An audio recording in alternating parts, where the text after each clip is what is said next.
And it applies to Caitlin Clark. She is just absolutely undeniable. And her return to the Indiana Fever showed it once again. It felt like a jolt of energy to the WNBA, obviously to the Indiana Fever, who looked like a completely different team, as Caitlin Clark put on a show that only she can in leading the team to a win over the New York Liberty, the first L for the Liberty on the season. How many athletes in professional sports today can shift the entire energy of a league just by stepping back on the court? Caitlin Clark isn't just a rising star, she's a movement, and her influence extends far beyond box scores or highlight reels. This is a player whose presence generates nationwide conversations, who can change the outcome of a game and the league's entire momentum with a single performance. Coming off an injury that sidelined her for 5 games, her return to the Indiana Fever wasn't just anticipated, it was needed.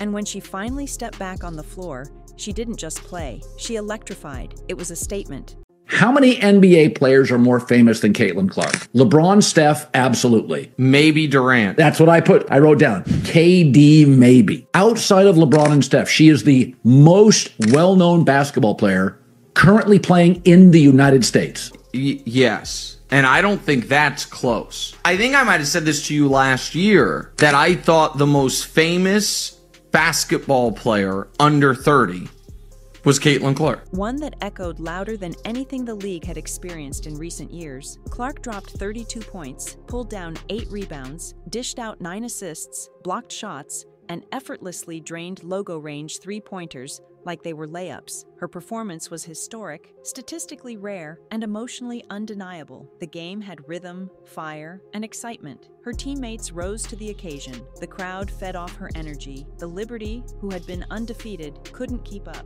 And yet, instead of celebrating what should have been one of the most talked about moments of the season, the conversation turned. Just minutes after her game-changing night, reports emerged that Clark had been subjected to another drug test. Not her first, not her 5th, her 11th, in one season.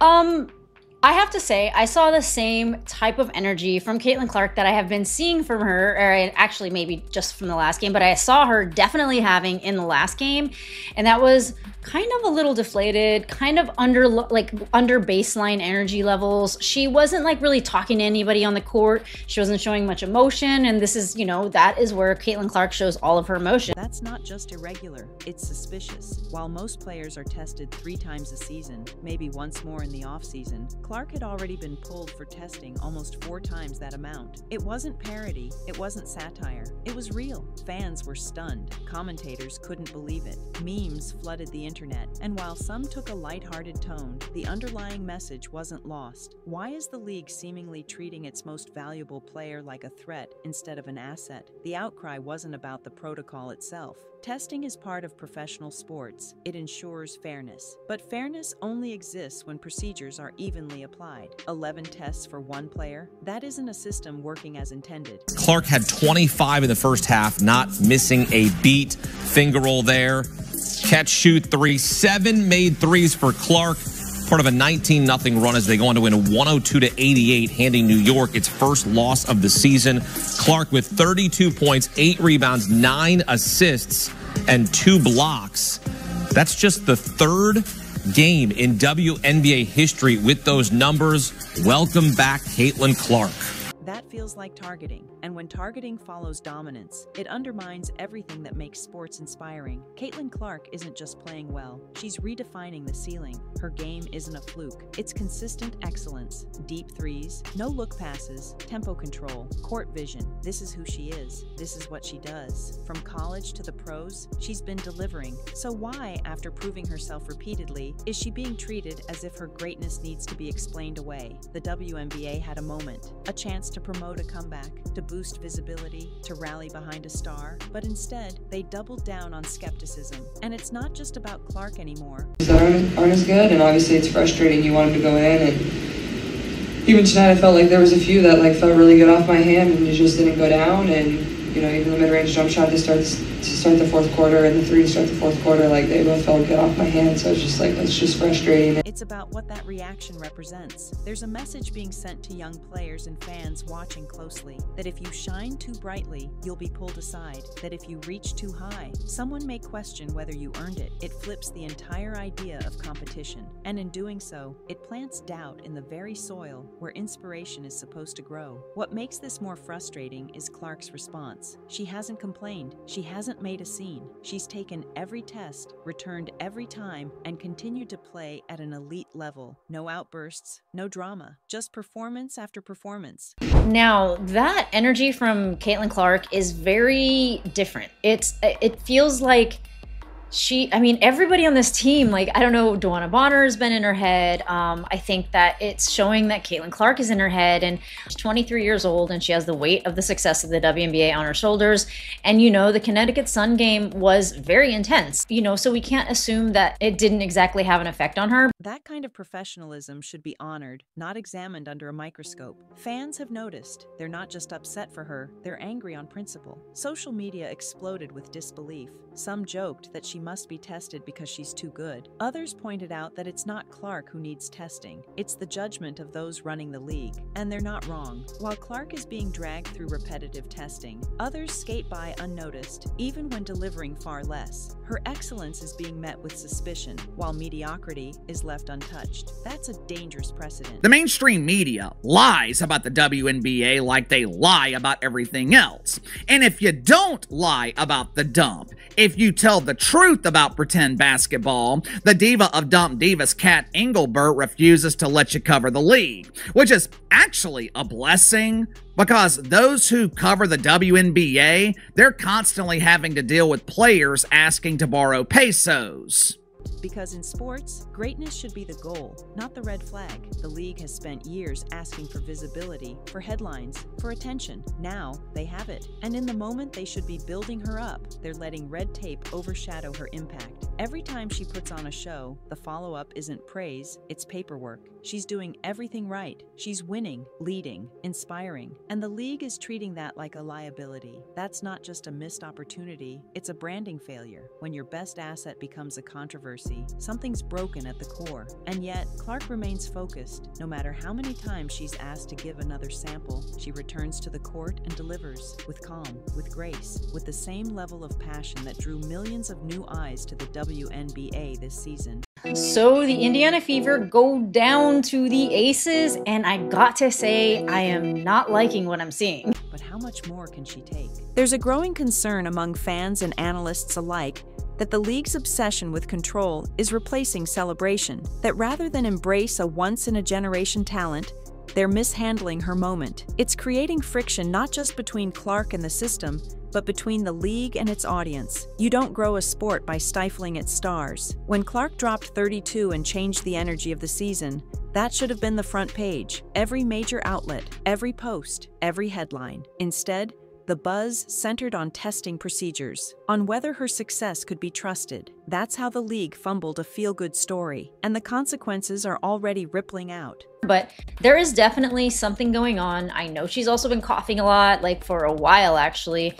So again, all I would be saying are assumptions here, but the energy level that Caitlin Clark is exuding is a little worrisome. I mean, it could just be she lost 2 games in a row. Fans are watching more closely. They're starting to question officiating, leadership, decision-making. Trust is eroding, and once that's gone, it's hard to rebuild. This moment could have been the turning point for a league hungry for growth. Instead, it's become a cautionary tale, a reminder that if you don't know how to handle success, you risk pushing it away. The worst part? Everyone's watching, from sports media to casual fans. The question being asked isn't about Clark's ability, it's about the league's intentions. Is this just business as usual, or something deeper? Why, after everything she's done, does Caitlin Clark seem to be facing more roadblocks than recognition? Why, after bringing in record viewership and generating unprecedented attention, is she being scrutinized instead of protected? Why is dominance being met with doubt instead of respect? Every league in the world knows the value of stars. They bring fans, they bring money, they bring credibility. When When a quarterback lights up the field, he's celebrated. When a shooter drops 50 in the NBA, he's on every sports show the next day. That's how leagues grow. That's how they sell the game. But here, the WNBA seems to be doing the opposite. They've got a star, a real one, and instead of running with it, they're dragging her through hoops, literally and figuratively. This isn't just a policy issue. It's a cultural one, a mindset problem, a failure to understand the power of a breakout moment. Clark's impact isn't just limited to stats. She's shifting the way people think about women's basketball. She's drawing in fans who never watched before. She's making people care. And that's rare. That doesn't happen every season. You don't get a player like this often, and if you mishandle it, you might not get another chance. The most disheartening part? Clark hasn't pushed back. She hasn't gone on interviews to vent. She hasn't criticized the league. She just shows up and plays, and in return, she's asked to prove herself again, and again, and again. What happens when the league's brightest light decides enough is enough? What if she decides that her talent is better respected elsewhere? It's time to rethink this. Not with press releases, not with backpedaling statements, but with real change, the kind that says, we value our players, we believe in their talent, we're proud when they succeed. Supporting stars doesn't mean ignoring rules. It means applying them fairly. It means respecting the grind. It means understanding that when someone like Caitlin Clark dominates, she's not a problem to be managed, she's a gift to be appreciated. She's done her part over and over again. Now it's on the league to do theirs, because the spotlight is here. The eyes of the sports world are watching, and the next move will define everything. The troubling part isn't just the number of times Caitlin Clark has been tested. It's the pattern, the frequency, the eerie consistency that every time she steps up and delivers something extraordinary, there's a procedural response that doesn't look like praise. It looks like punishment. She shines, and the system responds with suspicion.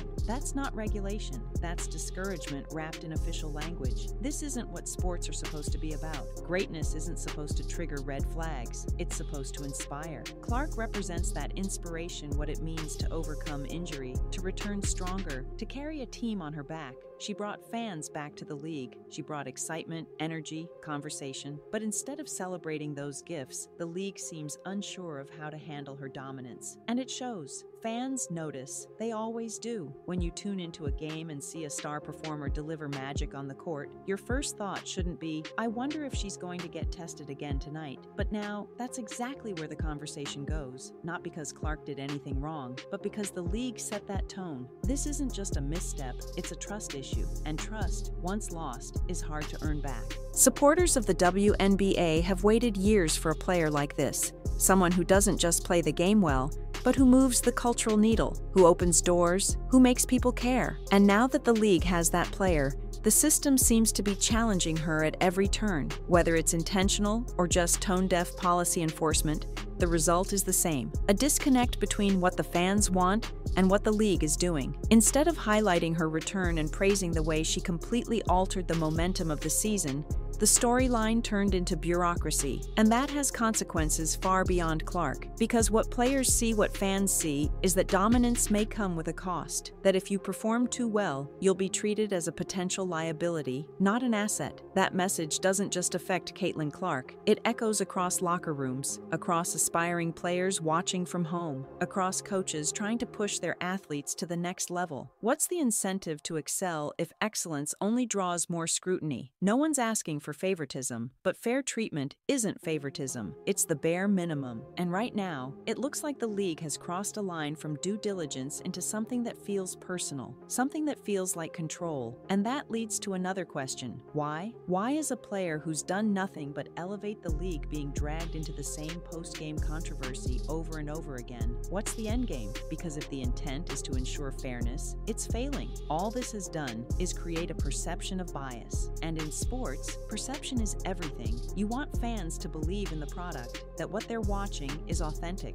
that success is earned and rewarded, not challenged and dissected. When you damage that belief, you don't just hurt one game, you hurt the future of your entire league. Clark's return to the floor should have marked the beginning of a new chapter for the WNBA, one where the narrative finally shifted from debate and division to excellence silence and elevation. She gave them the perfect moment, one of the best games of the year, a performance that drew eyes from all corners of the country and even the world, and they responded with a test. Let that sink in. This wasn't just bad timing. It was a tone-deaf move at a time when the league needed to project strength, unity, and celebration, and the fallout proves it. Memes and tweets went viral not about the shot-making or her vision or her leadership, but about the testing. That's the legacy they created in that moment. Clark didn't ask for this spotlight. She earned it. Every time she takes the court, she shows why she's different, why she's leading the conversation in sports, why millions of fans, many new to the WNBA, are tuning in for the first time. And what are they seeing? A player doing everything right and being made to answer for it. This disconnect could have been avoided with just a little awareness, a little thought, a little understanding of what kind of moment this was. Instead, the system chose to fall back on policy, ignoring the bigger picture, ignoring the fact that not all players are the same, and not all moments require the same approach. There's a fine line between consistency and rigidity, and in this case, rigidity just made things worse. It created a storm of criticism that drowned out everything else. It robbed fans of a chance to celebrate, it robbed Clark of the acknowledgement she deserved, and it put the league on the defensive, right when it should have been on the rise. When you fumble the handling of your biggest star, it's not just a mistake, it's a warning sign that something deeper is wrong, that leadership isn't aligned with the pulse of its audience, and audiences can tell. You don't need focus groups or data to understand that when a player delivers a legendary performance, they should be met with recognition, not regulation. Every test, every investigation, every quiet internal decision sends a loud message. We don't trust what we're seeing. That message echoes beyond Clark. It touches fans, future athletes, current teammates, and media outlets trying to decide whether the league deserves their attention. And if the takeaway from this moment is that the system punishes success, it may not recover, because fans don't just watch the scoreboard. They watch how stars are treated, how they're protected, how they're elevated. And if those fans don't see fairness, if they don't see excitement matched with respect, they leave. Loyalty in sports isn't guaranteed. It's earned every season, every game, every decision. And right now, the WNBA is on the verge of breaking that fragile bond. Clark's comeback game wasn't just good basketball. It was the kind of performance that inspires, the kind that builds legacies, the kind that lights up highlight reels and introduces new fans to the magic of the sport. But none of that will matter if the league continues to act like it doesn't know what it has, like it doesn't realize that Clark isn't just another name on the roster. She's the name, the one people are showing up for, the one moving merch, generating headlines, filling arenas, the one making people care. This should be the easiest moment to get right. A young star dominates. The world takes notice. You amplify it. You support it. You show pride. But instead, a pattern of procedural missteps has become the story. And the worst part? If this continues, it won't just be the fans who walk away. It'll be the future stars too. Why would any young player want to step into this spotlight if it means being constantly questioned? If it means your best games bring more headaches than highlights? That's the atmosphere that's being created. One of doubt, of mistrust, of silence where there should be support. And it's not sustainable. A league that claims to want growth cannot operate like this. It cannot build stars only to cage them in regulation. It cannot ask for attention only to mishandle it when it arrives. It cannot claim to support women's sports while allowing its best performers to be turned into question marks. There's still time to fix this, to shift the narrative, to acknowledge that the system may have gone too far, and that moving forward, the focus must return to the court, not the lab. But that window is closing, fast. The next time Clark drops 30, what will the league do? That answer might determine everything.